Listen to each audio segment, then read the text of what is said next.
Bab 270. Bertemu kembali Siska Yin. Dengan jentikan jarinya, seberkas api putih kabut muncul di depan warrior Yang. Melihat api kecil seukuran ibu jari di depannya, wajah warrior Yang menjadi serius. Dari penampilan api kecil di depannya, itu benar-benar seperti api biasa, kecuali warna putih kabut, tidak ada yang menonjol sama sekali. Setelah menarik napas dalam-dalam, warrior Yang tidak lagi ragu-ragu dan menjentikkan jarinya. Sinar energi pedang emas bercampur dengan jiwa pedang keluar dari ujung jarinya. Saat energi pedang emas pertama kali muncul, api hantu di depan warrior Yang berubah menjadi nyala api dan menempel pada energi pedang emas. Dengan berkah jiwa pedang tingkat keempat dan api hantu, energi pedang emas tiba-tiba menjadi menakutkan, hampir terbakar, tanda putih panjang muncul. Di mata kegembiraan dan harapan warrior Yang, energi pedang emas putih ini bersentuhan dengan pohon raksasa di kejauhan yang membutuhkan belasan orang untuk dapat berpelukan. Bang! Bersamaan dengan suara ledakan energi, dalam keterkejutan pandangan mata warrior Yang, pohon raksasa itu meledak dan segera setelah itu, tiba-tiba terbakar seperti sebelumnya. Dalam waktu kurang dari beberapa saat, pohon raksasa itu terbakar. Pohon raksasa itu berubah menjadi tumpukan abu hitam dan berserakan di tanah. Namun, energi pedang emas belum hilang dan masih meledak ke arah jarak dengan kecepatan yang sama seperti sebelumnya. Bang! Beberapa ledakan terdengar lagi di lapangan. Namun, yang membuat warrior Yang terkejut adalah energi pedang ini masih tidak hilang setelah membakar lebih dari puluhan pohon besar menjadi abu di jarak 100 kaki. Sebelumnya, energi pedang emasnya dapat bertahan untuk jangka waktu tertentu setelah dikeluarkan dari tubuh karena hubungan energi yang mendalam dengan energi hitam dan dengan berkah jiwa pedang. Energi pedang bisa dikeluarkan yang jaraknya 40 meter sudah batasnya. Tapi sekarang, energi pedang ini belum hilang setelah 100 meter jauhnya dan masih menyerang lebih dari puluhan pohon besar. Api hantu ini benar-benar menakutkan. Lebih dari 100 meter jauhnya adalah dinding gunung, energi pedang langsung masuk ke dalam dinding gunung dan untuk sesaat hening, tiba-tiba terdengar ledakan keras dan dinding gunung tiba-tiba meledak. Setelah beberapa tarikan napas, di dinding gunung, muncul lubang hitam besar dengan panjang 4 atau 5 kaki dan kedalaman yang dalam dan tanpa dasar. Melihat gua besar yang hitam dan gelap, tenggorokan warrior Yang menelan air liurnya. Kekuatan api hantu ditambah jiwa pedang ini benar-benar menakutkan. Dengan pukulan ini, itu lebih dari cukup untuk membunuh beberapa master alam pemenang dalam hitungan detik. Pada saat ini, cahaya api tiba-tiba muncul di dinding gunung dan cahaya api datang ke depan warrior Yang. Melihat api putih di depannya, warrior Yang menarik napas dalam-dalam lagi. Api hantu ini layak menjadi hal aneh di dunia. Kekuatan ini benar-benar menakutkan. Membawa api hantu ke dalam pusaran pusat energi, warrior Yang memberi hormat kepada Pak Tuamu, sambil berkata, "Pak Tuamu, terima kasih banyak. Jika ada kebutuhan untukku di masa depan, tolong Pak Tuamu katakan saja, dan aku tidak akan menolak selama aku bisa melakukan apa yang bisa dilakukan. Tapi apapun itu, selama tidak melanggar prinsip hidupnya, dia akan melakukan apa yang orang tua itu percayakan padanya di masa depan." Dapat dikatakan bahwa tanpa lelaki tua di depannya ini, tidak akan ada pencapaian seperti warrior Yang sekarang. Masih kalimat yang sama, meskipun dia tidak memiliki hubungan nyata guru dan murid dengan orang tua di depannya, dia seolah memiliki hubungan guru dan murid dengannya.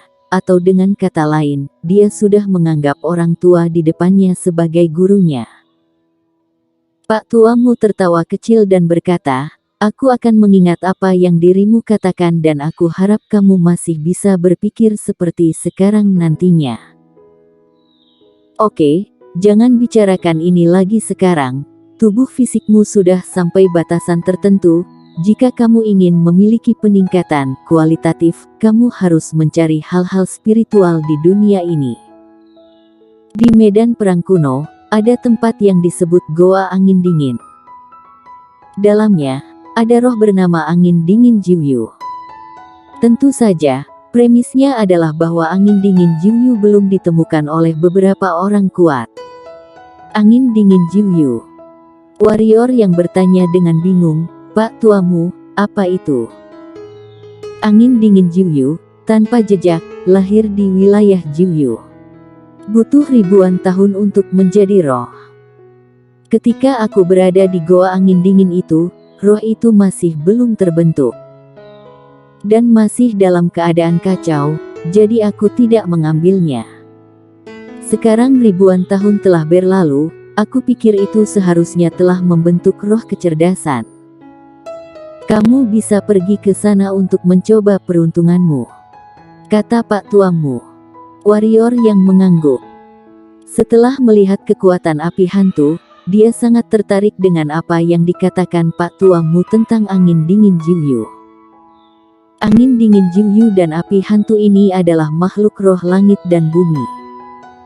Kekuatan ini tidak perlu diragukan lagi. Jika dua hal aneh ini tiba-tiba dikeluarkan ketika dia menghadapi orang lain di masa depan, itu pasti akan memberi lawan kejutan besar. Melihat ekspresi warrior yang, "Pak tuamu tahu apa yang Setnak dia pikirkan." Dia menggelengkan kepalanya dan berkata, "Apakah kamu berpikir bahwa angin dingin Jiwyu sudah menjadi milikmu?" Setelah mendengar itu, warrior yang menggaruk kepalanya dengan canggung dan berkata, "Pak tuamu, apakah angin dingin Jiwyu lebih menakutkan daripada api hantu ini?" "Tidak juga." Pak tuamu berkata, "Hanya saja kamu harus mengerti bahwa api hantu ini telah dijinakkan olehku dan kemudian dipindahkan kepadamu. Dan angin dingin Jiwyu itu, kamu harus pergi ke wilayah Jiwyu untuk mendapatkannya sendiri." Perbedaan antara keduanya sangat besar. Kamu tahu, api hantu ini ada di lautan api tak berujung di domain hantu itu. Di lautan api itu, dengan kekuatanmu saat ini, apalagi pergi ke kedalaman lautan api yang tak berujung untuk menaklukkannya, kamu mungkin tidak dapat melakukannya bahkan berada di dekat lautan api yang tak berujung. Lalu, wilayah Jiwyu tempat tumbuh angin dingin Jiwyu memiliki angin dingin yang tak terbatas. Dibandingkan dengan lautan api yang tak berujung, begitu kuat dan tidak lemah. Setelah mendengar ini, ekspresi warrior yang menegang, lalu dia berkata, "Pak tuamu, jadi kamu biarkan aku mencari angin dingin Jiwyu sekarang, bukankah itu mencari kematian namanya?" Pak tuamu berkata, "Jika kamu pergi untuk menemukan angin dingin Jiwyu sebelum hari ini, itu memang untuk mengantar nyawa. Tapi sekarang, dengan tubuh fisikmu, ditambah kamu juga telah mempelajari jiwa pedang tingkat keempat, sekarang kamu mungkin memiliki kesempatan untuk menahan angin dingin tak terbatas itu. Terutama tubuh fisikmu. Dengan tubuh fisikmu saat ini, harus mampu menahan angin dingin wilayah Jiwyu.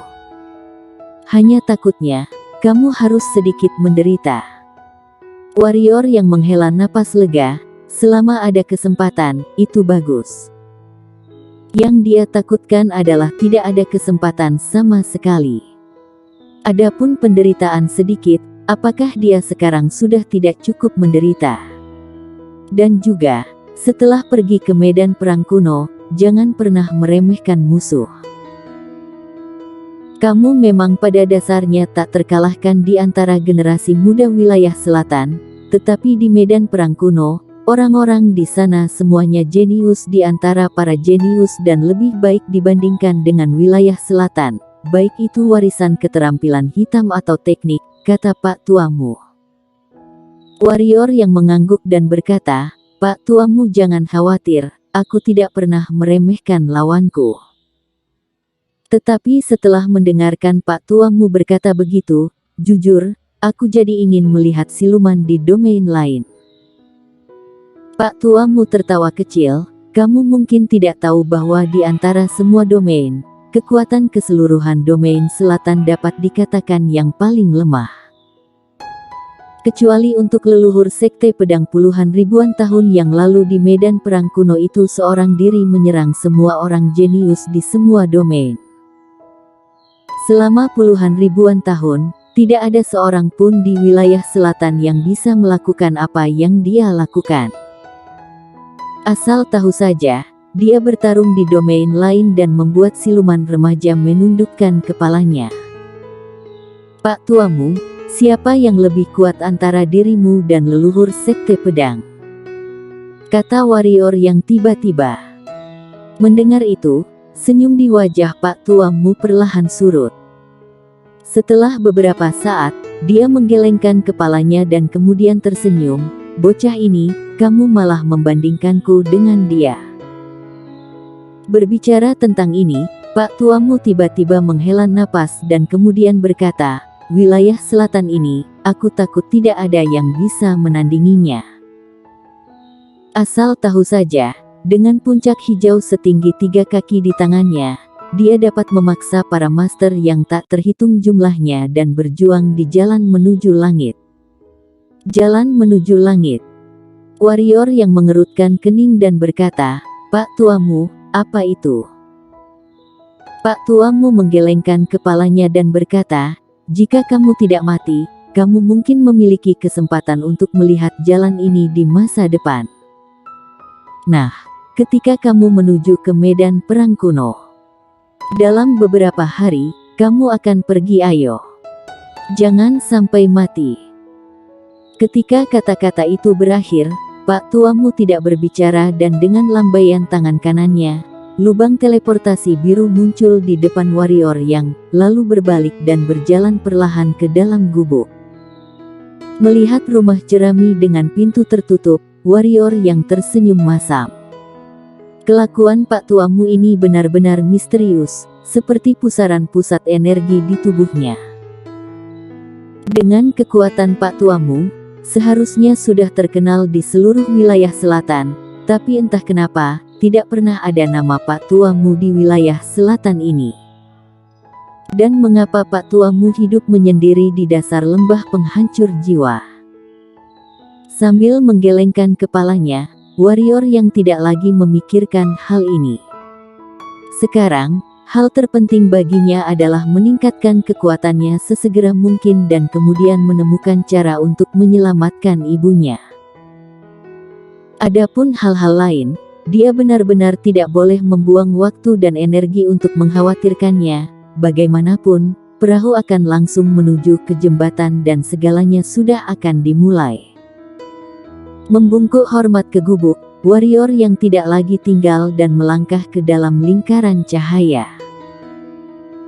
Tepat ketika warrior yang menghilang ke dalam lubang, pintu gubuk jerami terbuka perlahan dan Pak Tuamu berjalan keluar dari sana, melihat ke arah Kekaisaran Qin. Ada ombak di matanya, seolah-olah dia sedang memikirkan sesuatu. Setelah beberapa lama, dia menghela napas pelan dan berkata, sungguh tidak disangka-sangka, cara langit berkehendak ini benar-benar tidak biasa. Setelah kembali ke Kekaisaran Qin, warrior yang mendapat informasi tentang medan perang kuno yang dikirim oleh Lesti Qin, tetapi tidak ada informasi domain lain apapun dalam informasi ini sedikit pun. Melihat informasi ini, warrior yang terdiam. Mengapa Kekaisaran Qin dan 6 kekuatan besar menyembunyikan informasi tentang domain lain? Pada saat ini, cahaya putih melintas dan sosok anggun tiba-tiba muncul di depan warrior yang menginterupsi perenungan warrior yang. Oh, warrior kecil, memikirkan apa sampai begitu serius? Apakah itu karena kamu merindukanku? Baru beberapa bulan belum melihatku saja, sampai merindukanku seperti itu. Suara lembut dan suara menawan tiba-tiba terdengar di telinga warrior yang dan membuatnya menjadi sedikit khawatir. Pengunjung itu bukan orang lain, tapi Siska Yin yang sudah lebih dari sebulan tidak bertemu dengannya. Bersambung.